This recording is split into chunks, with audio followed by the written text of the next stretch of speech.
세금으로부터의 자유를 드립니다. 세무법인 로마의 오! 오신박입니다. 저희가 이번 시간에는 우리 대표님들을 괴롭히는, 세금 이외에도 대표님들을 어마어마하게 괴롭히는 4대 보험에 대해서 이야기를 나눠보도록 하겠습니다. 4대 보험은 꼭 가입을 해야 되나요? 그렇죠. 4대 보험을 1인 이상, 현재 강제보험이 돼서 의무가입이잖아요. 1인 이상 고용하는 경우에. 물론 이제 고용을 하지 않으면 가입 대상은 아니지만 1인 이상 고용하면 반드시 가입을 해야 되고요. 그 4대 보험은 연금과 건강보험과 고용보험과 산재보험이겠죠. 또 물어보시는 게 그 1인이 누구냐? 단시간 근로자, 또 초단시간 근로자, 일용직인 경우에도 가입해야 되나 하는 그런 질문도 많이 합니다. 그러면은 개인 사업자나 법인 대표님도 4대 보험에 가입을 해야 되나요? 이게 이제 헷갈리죠. 아까 말한 대로 1인 이상 고용. 근데 말대로 고용이니까 직원이거든요. 개인 사업자는 제가 혼자 일하면은 가입 의무는 없어요. 근데 직원을 무조건 한 명 고용할 때는 4대 보험이 가입하는 게 의무죠, 의무. 근데 아무래도 이제 4대 보험이 부담스럽다 보니까 사장님들이 어떻게 생각하시냐면은 나 그러면은 개인 사업자니까 가입을 안 하고 1년 동안 안 냈다가 내면 안 돼요 라고 말해요. 그러면 이제 말씀을 드리죠. 1년 동안 안 내도 되는데 어차피 소득세 신고를 하면은 정산이 되기 때문에 가입이 되기 때문에 조삼모사다. 그래서 직원이 한 명이라도 있으면 무조건 가입을 하고, 근데 중요한 거는 요건이 있어요. 월 60시간 이내 아니면 월 8일 이내면 일용직이거든요. 그걸 넘는 사람들은 원칙은 다 4대 보험이죠. 4대 보험을 피해갈 수 있는 방법은 없는 건가요? 그거를 자꾸 생각하시면 자꾸 꼼수만 생각하시거든요. 왜냐하면 가입 안 하고 싶죠, 다. 왜냐하면 사업자 부담금이 있기 때문에. 그런데 나중에 리스크가 있다는 얘기죠. 특히 3.3% 많이 처리할 때 나중에 퇴직금 또는 그 임금 체불 이런 문제가 있기 때문에 신중하게 생각하셔서 결정하시는데, 가능하시면 근로자성이 있는 경우에는 가입하는 게 좋을 것 같아요. 나중에 너무 괴로워하세요, 대표님들이. 그런 클레임들이 오는 경우에. 그럼 최근에 이슈가 좀 되고 있는 게 주 4.5일제 얘기가 나오고 있잖아요. 그러면 근무 시간이 줄어들면 4대 보험료도 영향이 있을까요? 네, 4대 보험은 내가 신고한 급여에 비례하기 때문에 만약에 4.5일인데 급여를 유지했다 그러면은 변화가 없는 거고, 근데 내가 주 5일 하다가 4.5일 하면서 급여 조정이 있다 그러면은 내 급여랑 비례하기 때문에 급여가 높으면 4대 보험이 많아지는 거고, 급여가 낮으면 아무래도 4대 보험이 낮아지는 거죠. 이렇게 부담이 되는 4대 보험료 도대체 얼마가 부과가 되는 거예요? 그 요율이 있잖아요. 첫 번째 연금 같은 경우에는 총액이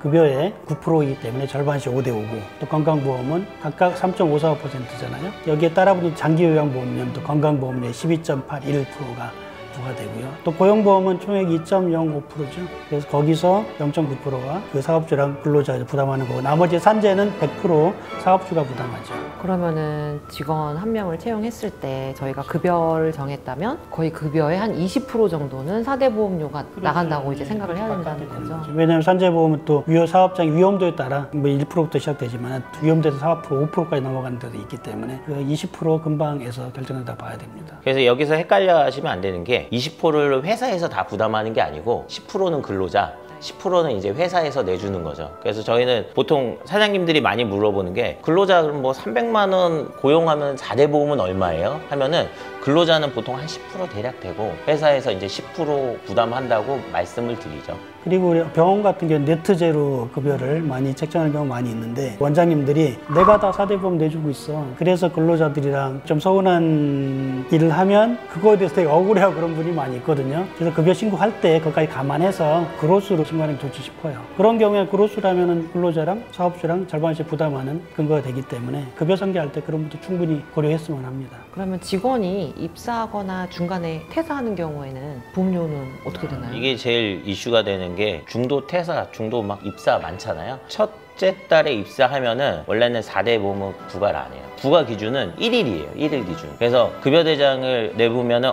왜 첫 달에 4대 보험이 부과가 세무사님 하나도 안 됐어요? 하면은 만약에 내가 7월 1일 날 입사했다 그러면 100% 부과예요. 근데 만약 중도 정산했다 그럼 4대 보험은 없거든요. 대신 퇴사할 때 100% 부과예요. 그러니까 입사할 때는 사람들이 4대 보험 없어서 되게 좋아하다가 퇴사할 때는 자기 왜 100% 부과되냐고 싸우는 경우가 많아요. 정산하고 이러면 저희도 마음이 편하긴 한데 부가가 공단에서 하다 보니까 시스템을 이렇게 좀 잡아놨죠. 그리고 그런 경우도 있죠. 직원은 이미 퇴사를 했는데 건강보험료가 추가 정산이 나와서 대표님들이 퇴사한 직원한테 청구를 할 수가 없죠.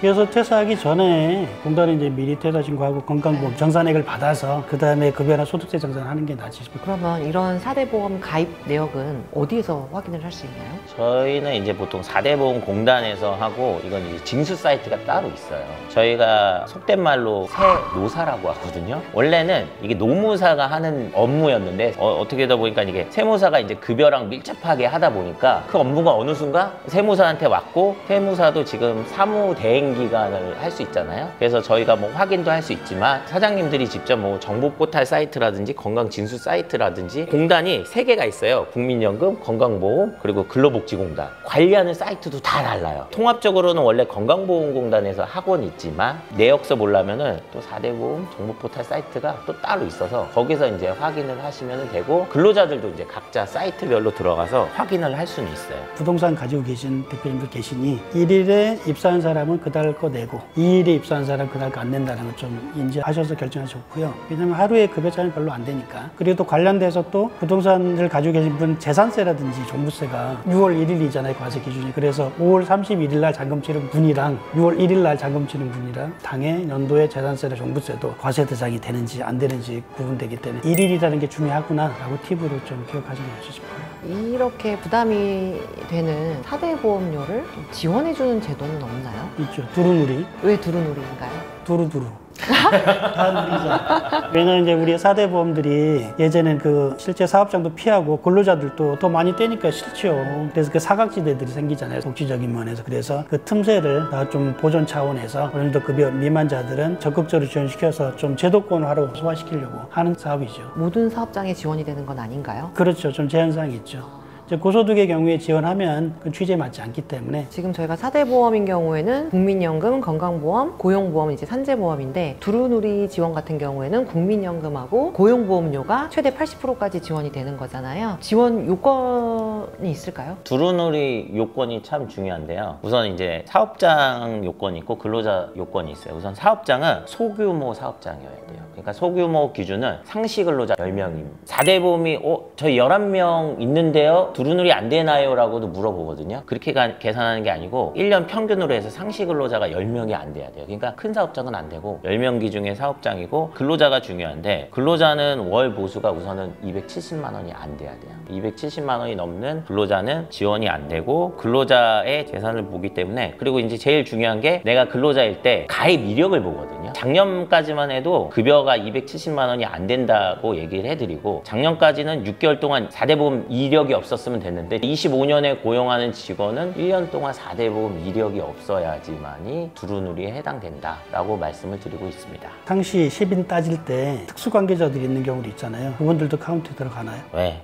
특수관계자도 들어가고 있습니다. 그리고 제외 기준 중에 하나 이제 좀 빠진 게 재산세 과표가 6억 원 이상이면 제외가 되고 종합소득 금액이 4,300만 원 이상이면 수혜 대상이 아닌 거. 저희가 재산을 일일이 확인할 수는 없잖아요. 그래서 우선은 가입을 시키고 국민연금공단에다가 문의를 해요. 대상이냐 아니냐. 그리고 가입이 대상이 되면은 안내문이 날라오거든요. 사업장으로. 그럼 그거를 좀 세무사 사무실에 공유해 주시는 게 참 좋긴 해요. 일단 신청 넣는 거예요. 무조건 넣고 이제 되는지 안 되는지는 공단에서 이제 판단해서 통보를 해주니까요. 신청하지 않으신 분이 계시다면 지금이라도 신청하시기 바랍니다. 그리고 보통 인건비는 이제 상승하기 마련이잖아요. 270만 원 미만이었다가 임금이 올랐어요. 그런 경우에는 지원받았다는 거 다 토해내야 되나요? 그렇죠. 그러니까 이게 올랐을 때 지금 두루누리 검증을 하거든요. 검증을 하면 환수를 하고 미리 신고를 하면 돼요. 그러면 이렇게 두루누리 지원을 받던 직원이 퇴사한 후에 다른 회사에 또 재입사를 할 수가 있잖아요. 그런 경우에는 이어서 이렇게 혜택을 받을 수 있나요? 그 전제 기준으로는 소득자 기준으로 총 36개월 지원되기 때문에 A에서 B에서 넘어갔을 때 총 합산해서 본인이 총 36개월까지만 수혜 대상이기 때문에 그거 넘으면 이제 중단이 되겠죠. 그런데 회사에서 4대 보험 잘 내다가 5월달까지 잘 내다가 6월달에 안 냈어요. 납부가 안 되면 지원이 안 되는 시스템이에요. 제일 좋은 건 내가 진짜 받는다 하면은 국민연금공단에 또 담당 직원이 따로 있어요. 두루누리만. 전화를 하면은 다 알려줘요. 국민연금과 고용보험료를 지원해주는 두루누리 지원 신청은 누가, 언제, 어떻게 해야 되나요? 가끔 그러신 분들이 있어요. 4대 보험을 사업자가 직접 신고하는 경우가 있어요. 저희는 세노사입니다. 세노사. 노무일을 많이 해서 다 저희 세무사 사무실에서 진행을 해주거든요. 그게 처음에 취득 신고할 때 두루누리 신고를 다 같이 해줘요. 그렇기 때문에 크게 걱정하지 말고 4대 보험 신고가 있을 때는 무조건 맡겨주세요. 세무사 사무실에.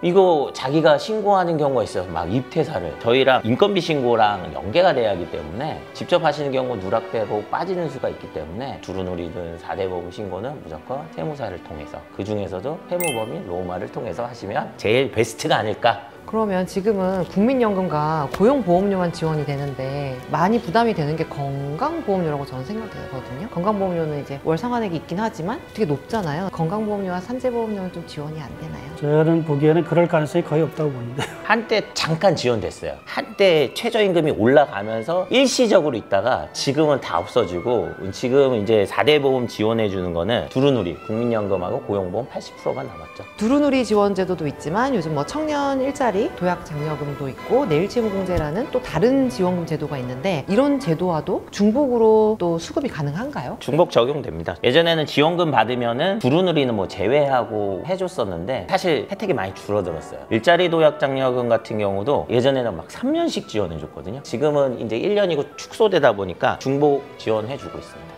오늘은 이렇게 대표님들을 괴롭히는 4대 보험과 4대 보험의 짐을 덜어드릴 수 있는 두루누리 지원 제도에 대해서 이야기 나눠보았습니다. 다음 시간에 더 유익한 내용으로 찾아뵙도록 하겠습니다. 여기까지 세무법인 로마의 10! 봐. 50만입니다. 오신방이었습니다.